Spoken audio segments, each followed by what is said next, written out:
Welcome, everyone. Today, we're going to dig into how some of the most ancient stories about judgment and starting over are being told right now in our time. How does a Hollywood movie, a fiery sermon, and an ancient prophecy end up telling pretty much the same story? Well, let's find out. I know, it sounds like the start of a really weird joke, right? But seriously, this is the big question we're tackling. We're going to weave together these three completely different threads to see the powerful, overlapping story they tell about how a world can break and what it takes to make it through. Okay, first things first. What's the core problem? In all three of our sources, you get this powerful sense of a world that's been completely broken by the people living in it. A world that's basically drowning, not just in water, but in its own corruption. I mean, this line from the movie Noah just gets right to the point, doesn't it? There's no finger pointing at some vague cosmic evil. No, the blame is placed right on humanity's doorstep. The world isn't just broken, it's been shattered, piece by us. And this is where it gets really interesting, because our sources start to line up perfectly. On the left, you've got the physical, visible brokenness in Noah's world, the greed, the violence, the betrayal. And then on the right, the sermon talks about the spiritual doorways that let the darkness in, things like sin and fear. It's like one is the symptom you can see, and the other is the disease deep inside. So, if the world is already broken, what pushes it over the edge? Who are the agents of the final collapse? For that, we turn to this incredible, ancient prophecy of the Four Horsemen. They're like this powerful, symbolic framework for understanding the forces that just tear a civilization apart. The first rider, he's a tricky one. He shows up on a white horse, looking like a hero, even wearing a crown. But his mission isn't about saving anyone. It's about conquering. This represents the power of an idea, right? A force that takes over not with a sword, at least not at first, but with a deceptive promise of a better world. After him comes the Red Rider, and he's all about pure chaos. There's nothing subtle here.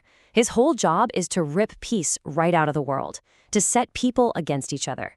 This isn't just about battles between armies. It's about society completely unraveling from the inside out. Then you've got the third rider, who brings a much quieter, almost sneakier kind of destruction. See, he doesn't get rid of the food, he just makes it so you can't possibly afford it.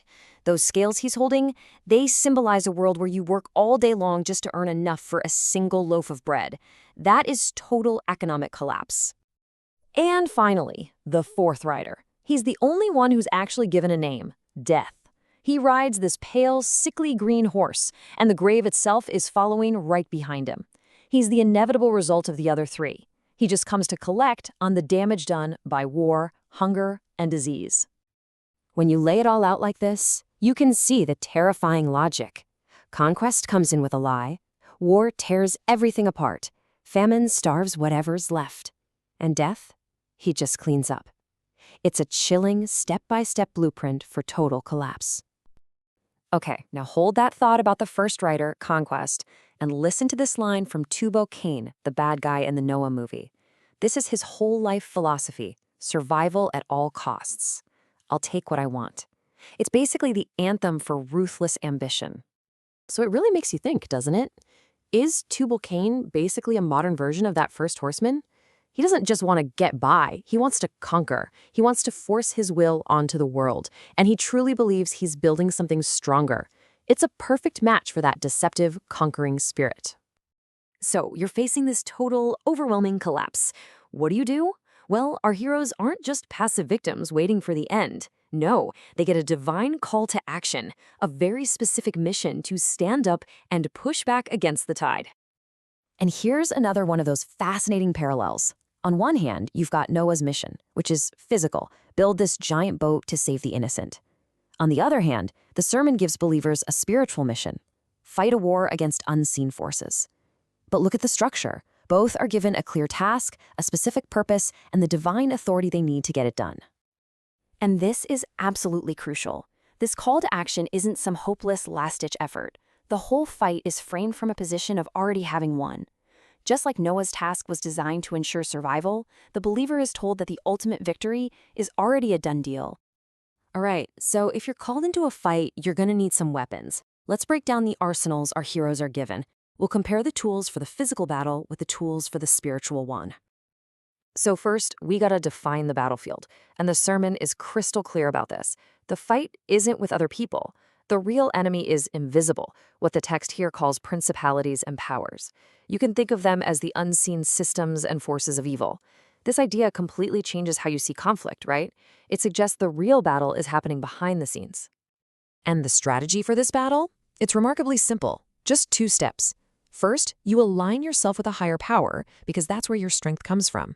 And second, you actively resist.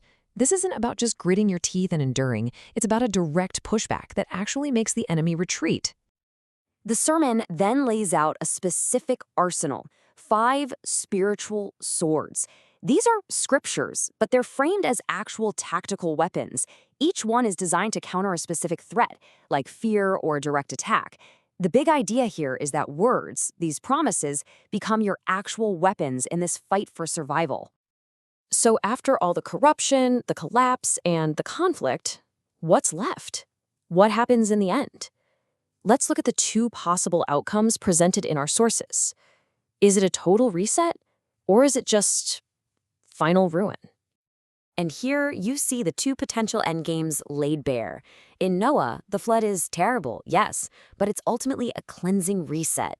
It's a way to wash everything away and start over. But the ride of the Four Horsemen, that's presented as a final, devastating judgment. One story ends with a new beginning, the other ends with the end. And the movie's story does end on that note of hope, and also of responsibility. After all that destruction, the command isn't just to survive, it's to rebuild. The cycle has come full circle, from corruption to judgment, and now to renewal, placing the future right back in humanity's hands. Which leaves us with one last big question to chew on. Are these just old stories from a distant past, or prophecies of a far-off future? Or are they a pattern, a cycle of collapse and renewal, of conquest, war, scarcity, and death, followed by a desperate fight to start over, that maybe we see playing out again and again, even today? What do you think?